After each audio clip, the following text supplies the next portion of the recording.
Ito mga kakuha, no, galing tayo dun sa tunnel at binalikan naman natin ito.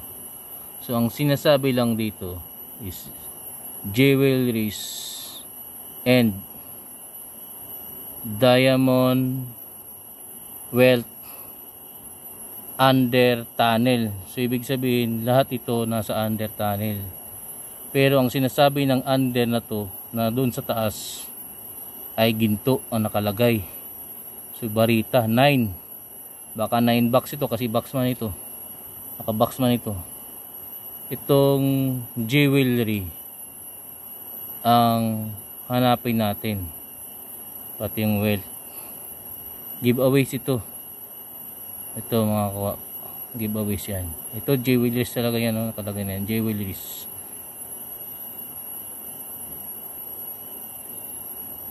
Diamond and wealth under tunnel 9 gold.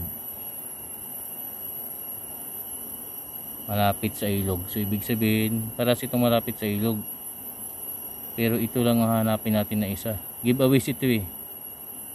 So ito nakita na natin kung saan nakalagay.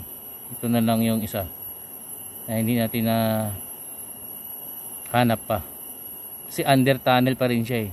Pero alam ko kaya may end, pinag-iba yan, magkaiba, pero nasa under tunnel pa rin siya. So yun ang hanapin natin mga kuha. Punta tayo sa ilog. Ito ilog daw to eh. Ilog daw, ilog.